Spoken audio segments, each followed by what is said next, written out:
Well, this week we got some breaking news because we learned that Lockheed Martin, the largest weapons manufacturer in the world, is woke.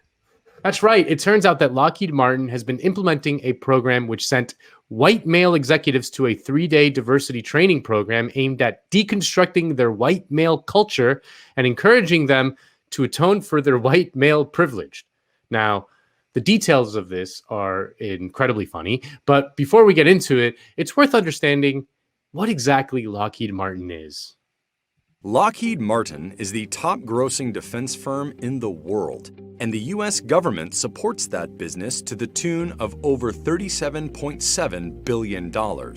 It surpasses its closest competitors, Boeing and Raytheon, by nearly $20 billion in arms sales. These funds are granted by Congress to provide equipment that enables the U.S. military to protect the country at home and abroad.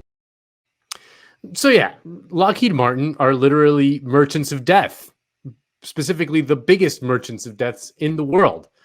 And their latest killing technology, lasers. At Lockheed Martin, we know combat aircraft. We know how to integrate and manufacture tactical pods that perform in harsh environments. And when it comes to laser weapon systems, we're proving ourselves in the lab and in the field, from detect to defeat, all the way down the kill chain. So when our customers are ready to roll, we're right there with them. From detect to defeat, all the way down the kill chain, baby. You love to see it. So yeah, Lockheed Martin get rich off of selling weapons to the American empire and its client states in order to murder people around the world. And I don't have to remind you that the vast majority of the victims of the American empire are black and brown. But at least there will be no manspreading at the office. So let's look at some of these details of this cultural revolution within Lockheed Martin. The seminars were led by something called White Men as Full Diversity Partners, which have been doing these things since 1997. The program included, quote, a former 3-star general and the vice president of production for the $1.7 trillion F-35 fighter jet program. That's the funniest thing I've ever heard. And to begin, the diversity trainers led a free association exercise asking the Lockheed employees to list connotations for the term white man. The trainers wrote down old, racist, privileged, anti-women, angry, Aryan Nation, KKK, founding fathers, guns, guilty, and my personal favorite, can't jump. Now it continues.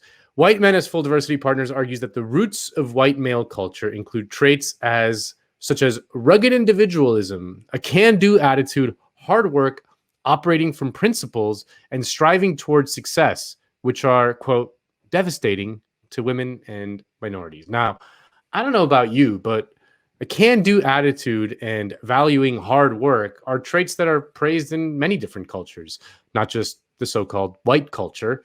I don't know, I've seen plenty of samurai movies. They seem to praise those traits.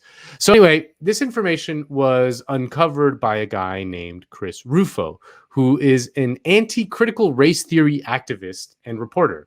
He went on Tucker Carlson to explain why he thinks this is all really bad.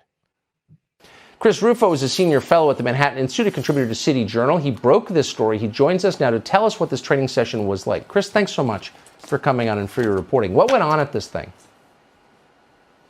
Well, this is a long-standing training program. Actually, 8,000 Lockheed Martin executives and employees have been through race re-education programs. And this one was particularly galling. They had these executives go through these exercises where they said that being a white male was analogous to being a KKK member, to being in the Aryan Nation. They also said that, kind of funny way, white men can't jump, and all of these slurs and stereotypes about their own origins. And they take it through a series of exercises where they had to review 156 white male privilege statements, apologizing for their race, apologizing for their sex, apologizing for their orientation.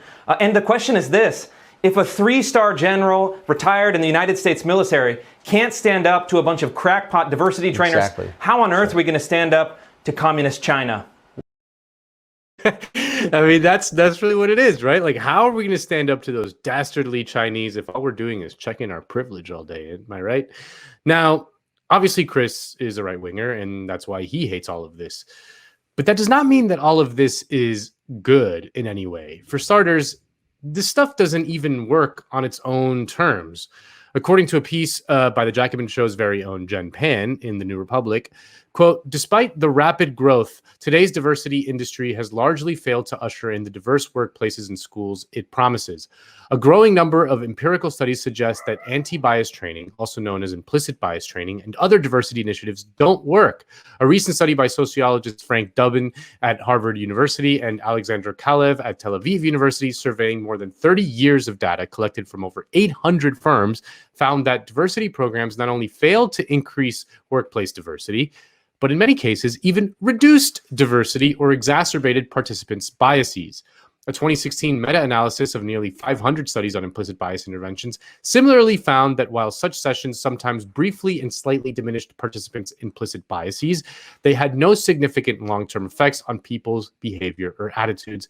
And in 2019, another study of diversity training programs by a team of behavioral scientists further confirmed that one-time interventions designed to reduce implicit bias, the type used by the vast majority of employers and institutions, tend not to change very many minds at all. Now, you would think this would stop the diversity consultant industry, but it has not. Diversity consultants like white men as full diversity partners, and more famously, Robin DiAngelo of White Fragility fame, charge huge amounts of money from corporations to hold these seminars. The question is, why? If it doesn't work, why are they spending all this money?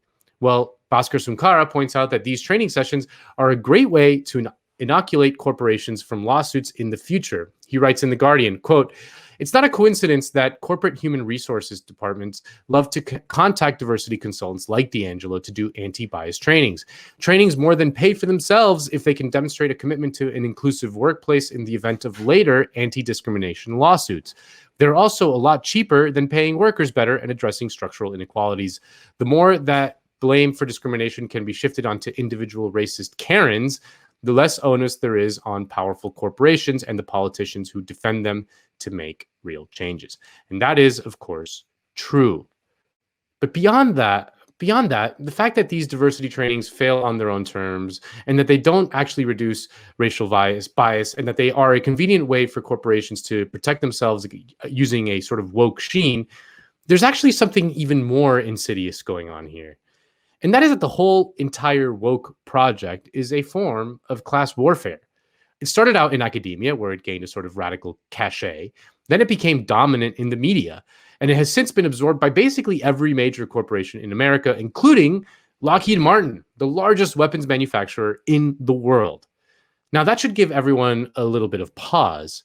If a set of values, cultural language, and ideology that are, in theory, meant to institute radical change are easily absorbed by the structures of power, then it was really never a threat from the beginning, and in fact is a useful tool for those in power. There are hilarious examples of people using wokeness for repressive ends, such as the time white gentrifiers in Austin called the cops on Black and Latino car clubs that have gathered in local parks for decades, labeling them a, quote, toxic display of masculinity. And there are studies that show that anti-racist training actually exacerbate classism. Quote, a recent paper published in the Journal of Experimental Psychology General suggests that the idea of white privilege may have an unexpected drawback. It can reduce empathy for white people who are struggling with poverty. The paper finds that social liberals, people who have socially liberal views on the major political issues, are actually less likely to empathize with a poor white person's plight after being given a reading on white privilege. Seeing the world through a race reductionist lens is very useful for capital because it is completely antithetical to solidarity. If you're constantly emphasizing people's differences, it's harder to build the kind of cross-racial solidarity that can really threaten capital. And beyond that, the whole concept of a white culture is dubious at best. And when you keep reinforcing the idea that there is such a thing as white culture and that it has all these inherently nefarious things, a lot of people who didn't choose to be born white are going to say, fuck it, maybe they're right. I'm proud of my white culture. Maybe we should, I don't know, preserve it or purify it. You know, historically, that's been a very dicey proposition. And the basic idea that you should judge people for the content of their character, not the color of their skin, is broadly popular and both strategically and morally correct.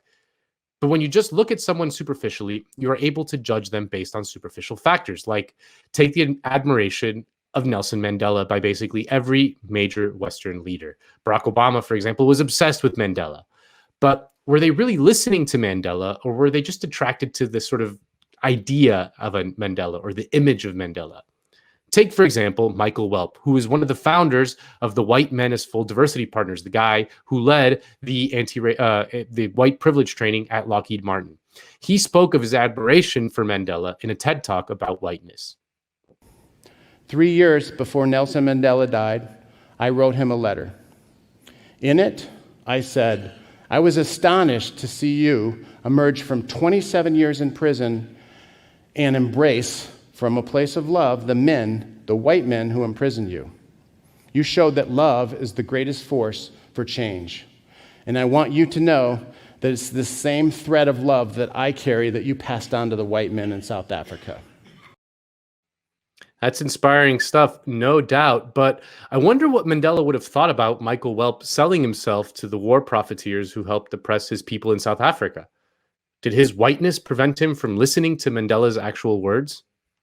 If there is a country that has committed unspeakable atrocities in the world, it is the United States of America. They don't care. They don't care for human beings. 57 years ago, when Japan was retreating on all fronts, they decided to drop the atom bomb in Hiroshima and Nagasaki. Killed a lot of innocent people who are still suffering from the effects of those bombs. Those bombs were not aimed against the Japanese.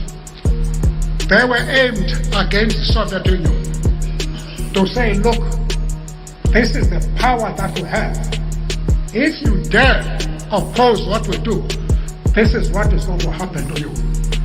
Because they are so arrogant, they decided to kill innocent people in Japan who are still suffering from that. Who are they now to pretend that they are the policemen of the world?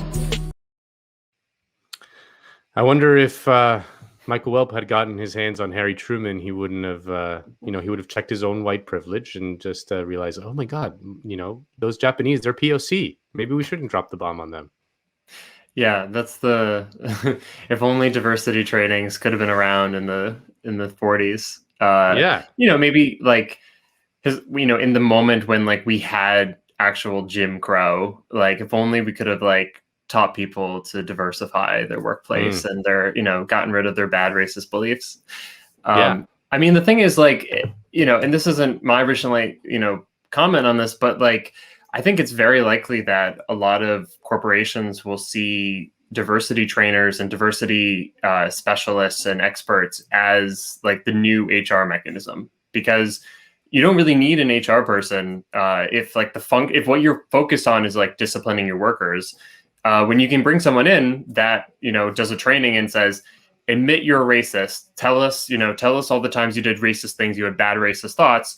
And then when it comes time to, when the boss says, I don't really like this person, they should either like speed up or get out. And then they have, they could come back to them and say, well, I heard you're racist. You told us yourself. Yeah. You said the N-word when you were rapping along to a Jay-Z song when you were in high school, like you're going to get fired over that. Yeah. I think it's just like all of this wokeness stuff. I mean, like you said, I mean, I think you summarized it really wonderfully, but like it's starts in the academy. It starts in academia with like basically the end of the 60s generation. You get all these people that move into academia for the first time. And now you have this explosion of ethnic studies and cultural studies. And some of it, of course, is good, but a lot of it just ends up, it exists in that world where like you have to find your own lane and then you become the spokesperson for a particular set of ideas. And then you get very territorial over it. And then there's a ton of stuff. It's just like so much of like what ends up getting produced is just gibberish, because it is all the identity with none of the class politics. And then what we're seeing now is that like it's just been so easily incorporated into the corporate world as like a means of disciplining and of a sorting mechanism. Like not only do you need to have the correct degree, but you need to have the correct woke worldview in order to be hired here. And it helps them, like you're saying, it helps them with now they don't have to worry about if there's going to be some race-related scandal or something, because they have disciplined already, and then they have further disciplining measures to say, oh, we'll just get rid of them if something happens, because we have them on tape basically saying that they have bad thoughts in their head. Did you see the story that came out in the New York Times this week about the woman who pretended to be a Cherokee for decades? She was an icon of what they called Native American feminism, and was like, one of the biggest she was one of the leaders in the early 90s of the movement that many Native Americans were involved in, that was kind of like against the pretendians, what they call the pretendians, like the Elizabeth Warrens of the world. Right. She was, yeah, but she was one of like the leaders of that movement, like quote unquote, found her voice in that movement when she herself was a pretend Indian. And it's just like the whole reading through that whole story. I mean, you see just the sort of hard limits of that kind of worldview, that it really it creates, first of all, these kind of weird incentives in which we're seeing tons of academics like pretending to be the member of some oppressed minority, which is just a bizarre kind of quirk of whatever state of society we're in.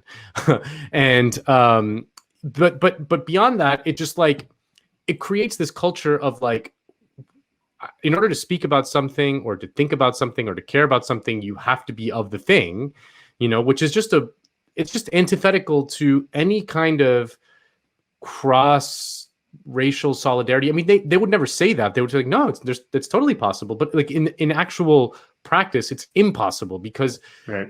you start to sort people into different groups rather than to sort of bring people together. And there's no point in kind of like denying, that there's like cultural differences and things like that. There's no one is like, here to say that we should deny those things. But like, honestly, like the sort of basic, like this is like cheesy and sappy to say, but the basic kind of Martin Luther King framework of things, that seems to me the right way of doing it. Like we don't like negate any sort of particular kind of oppression, but like our strategy to overcome it is to build as broad a base as possible and to judge people on the content of their character, not the color of their skin. I don't know. It just sounds like it's like, yeah, man, that sounds like people can get on board with that to me. Right. Well, the question is, it's like, do these cultural differences go all the way down to your very essence as a human being? And the left has historically, up until the last 30 years, been very clear in saying, no, not at all. There is something that binds us all together. There is some kind of common humanity. And that's part of it's inherently, it's inherent to our theory of advancing into some better future, whatever, if we want to call it socialism or something else, that we actually do think that people have the capacity to sympathize and empathize, to actually have like a humanitarian ethos, that we can take care of one another, that we despite languages and cultural differences, different traditional practices, that we at our core actually have so much more in common. And then what we end up saying is that the political practice that we come up with in order to get to that better world ends up being on material grounds, on class grounds, because we say that ultimately the working class and their interests are going to end up being the interests of the vast majority of most people. They are the most people.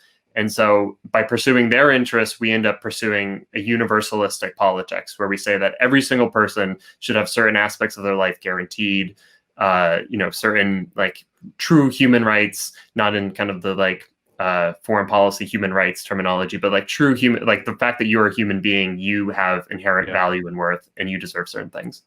But there's also, actually, I want to pull one more thing into this, because like you're saying, I mean, this is politically really bad too. And we actually have data on this. That Jared Abbott, friend of the show, although I don't think he's actually ever been on the show, but he's been on the channel. He co-authored. I've cited him extensively in Decodes for sure. Yeah, exactly. So friend of the show. Yes. And he wrote a review piece that came out a couple months ago. There was a book by Seth Maskett rather, called Learning from Loss. And it's just like a lot of empirical data trying to understand the 2020 Democratic primary electorate. And, why did they end up ultimately going with Biden?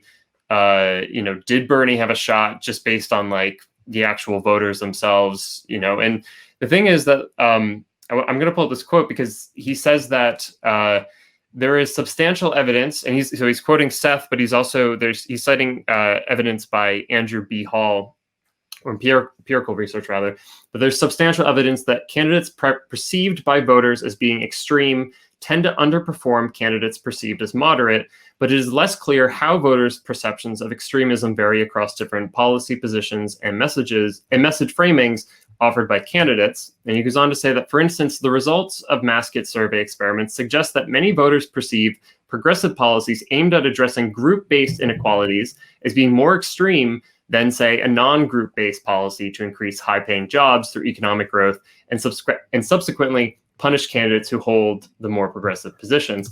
Basically saying, like, for whatever reason, right or wrong, people perceive like race-specific or means-tested programs that are like really specific, both like in content and in rhetoric, being aimed at particular communities as more extreme, and it's punished politically.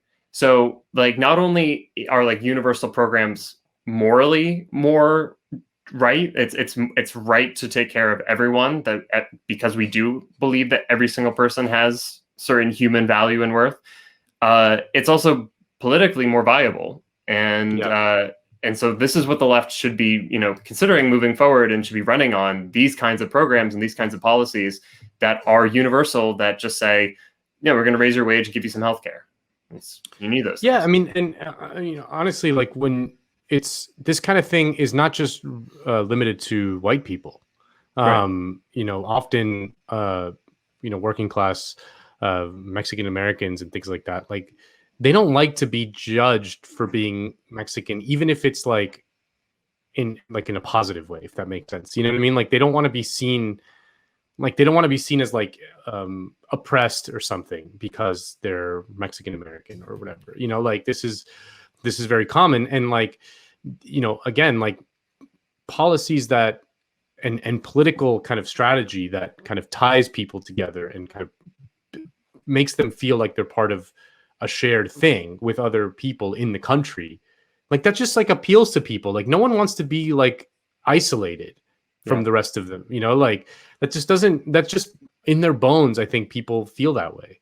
I don't know. Like it's been such a strange thing to witness, because, I think Biden, who kind of is, an awful human being and all that stuff, but he comes from like an old school Democratic Party. Like he was around before the Democratic Party, like just barely, but before the Democratic Party really turned, full neoliberal and DLC and all that stuff. He kind of remembers the old hands that used to kind of dominate American politics, the sort of New Deal Democrats that used to just utterly dominate. And so like he has a lot of that rhetorical training, or at least like a faint memory of it, and he uses it to great effect. Like I don't know, like when reporters will ask him, was like, do you think like all of Trump voters are racist, which is like a classic kind of liberal debate, he's like, I don't think so. I mean, I think most people are good people, right. Like, and we're trying to like, and that's just the right strategy to move forward and to try to build something better and to just win. Because if you start to tell people like that they're bad, like that is not going to work. And it's been wild to see awful people like the Clintons, for example, kind of be able to rebrand themselves as woke. Right. Like of all people, the Clintons, come on. Like, we know these people. they have a track record. It's the opposite of what wokeness purports to care about. Right.